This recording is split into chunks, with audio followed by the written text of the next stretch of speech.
Hi everyone, I'll be doing my video assignment on chapter 15, which is therapies, and I'm going to be focusing on 3 different types of therapies, specifically humanistic, behavioral, and dialectical behavior. The first therapy I'm going to focus on is humanistic therapy. So this therapy has a big focus on self-responsibility, and it's really based on the idea that we have control of our own behavior and we make choices about our life, so we're responsible for solving our own problems.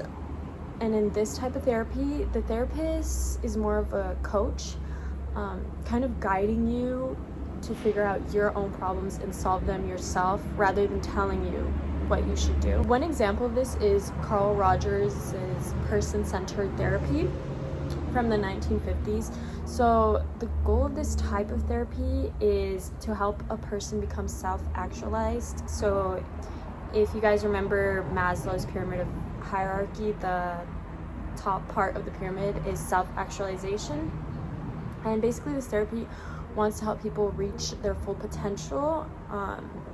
It's based around the idea that mental disorders result from an inability to find meaning in life.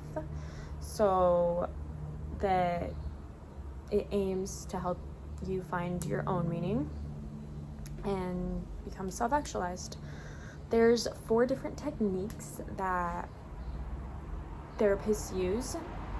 The first one is empathy, the second one is authenticity, and then the third and fourth ones are not more important but have more of an emphasis. The third one is non-directive counseling, which means they're kind of just mirroring the client statements, kind of how I said earlier that they're not telling you what to do.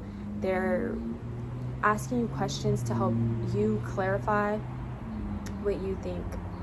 And then the fourth one is unconditional positive regard. So it doesn't matter what the therapist actually thinks. They're kind of saying they agree with you, they understand where you're coming from. It doesn't mean they necessarily agree with you, but they understand how you got to thinking. The following skit is going to try to demonstrate Carl Rogers' person-centered therapy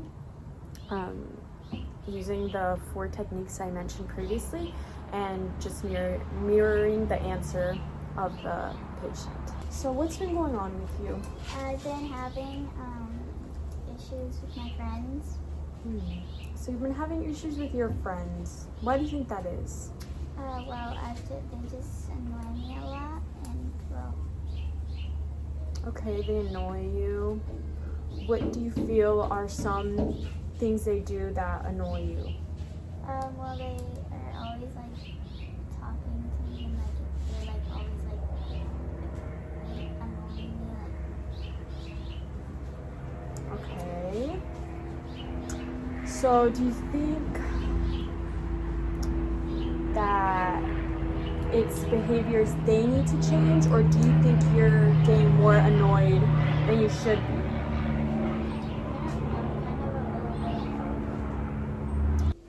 The next type of therapy I'm going to be discussing is behavioral therapy, and this is based on basic learning processes such as reinforcement, or things like rewarding good behavior and punishing bad behavior.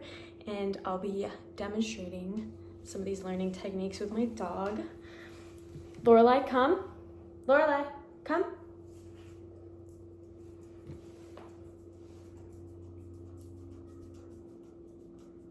Good girl. Okay. Lorelai, sit. Sit. Good girl.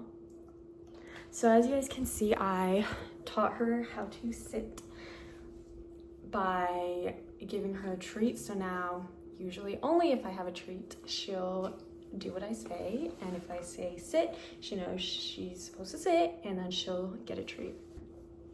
This type of therapy is based upon the idea that both normal and abnormal behaviors are learned. So the thought is that abnormal behaviors are just there because people weren't taught good ways to cope. And so this type of therapy aims at learning behaviors to replace old bad or unwanted behaviors. One of the more specific techniques used in behavioral therapy is aversion therapy, and this can be used with people like gamblers, people that smoke, drink, or overeat. And one way they would do this is like giving them a mild shock every time they gamble or when they take a drink, and this helps them associate the negative behavior with a negative stimulus, and theoretically it should help them not want to do it as much. The next therapy I wanted to talk about is dialectical behavior therapy, and this type of therapy is getting people to focus on the now and focus on the present as opposed to the future. So the focus is to get people to accept who they are, whether or not it matches their ideal self. And this is based around the idea that if someone's always striving to be better and searching for an ideal self, it can cause a lot of stress. And the focus of these therapies are on mindfulness and behavioral cognitive therapy. Mindfulness is a practice that's become more popular recently. There's a lot of benefits to it, and it goes along with this theory because the main focus of mindfulness and the point of it is to focus on the moment, focus on the present, and not worry about what happened in the past or what will happen in the future, but just to be present. And in the picture, I put a few ways that mindfulness can be practiced. I do think it's important to say that while there's things like breathing exercises and all these things that you can do, it's important that mindfulness just be applied to everyday life to gain the most benefits from it. So the first thing it says is to take a mindful break, which I think is one of the more useful ones in everyday life, because when you feel stressed, when you're worrying about the past or when you're worrying about the future, I think just taking a break and focusing on being in the present can have a huge benefit. The second one, which I think is the most common one, and for me this is what I thought mindfulness was, is practicing breathing techniques. So a lot of people do this in the morning.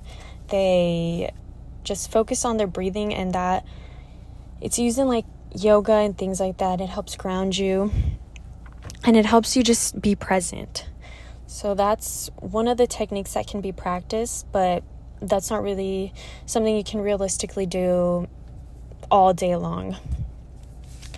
Another thing you can do is just check in with your emotions. This, again, can be used in everyday life. Just focus on what you're feeling right now, or if you're focused on the past or worrying about the future, you can just realize that and take a second to just think of something else and just remember to be in the present.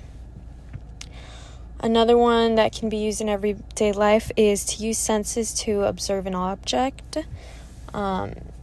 This can be if you're really stressed out, just focus on one thing, and that, similar to like breathing exercises or taking a mindful break, just helps ground you and focus on one thing.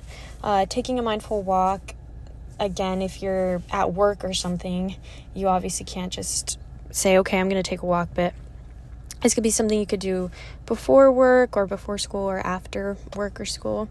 And you can just go for a walk. If you have a pet, take your pet for a walk, and that can just help you start your day off or get rid of everything that happened in the day and be able to put that behind you and realize you have to focus on now. Another thing that's used is reciting positive affirmations. This could be done in your head throughout the day. Just say good things. A lot of people like to start their day with positive affirmations just to start off positive, start off on a good note. Another thing that can be done is spend time journaling, and this one has also become really popular.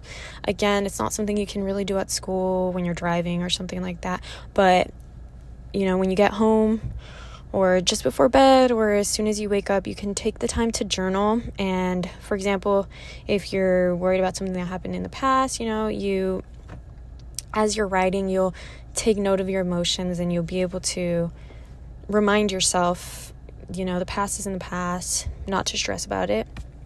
Listening to music is another good one. You can do that in the car, at the gym, wherever, and that just helps take your mind off of worrying.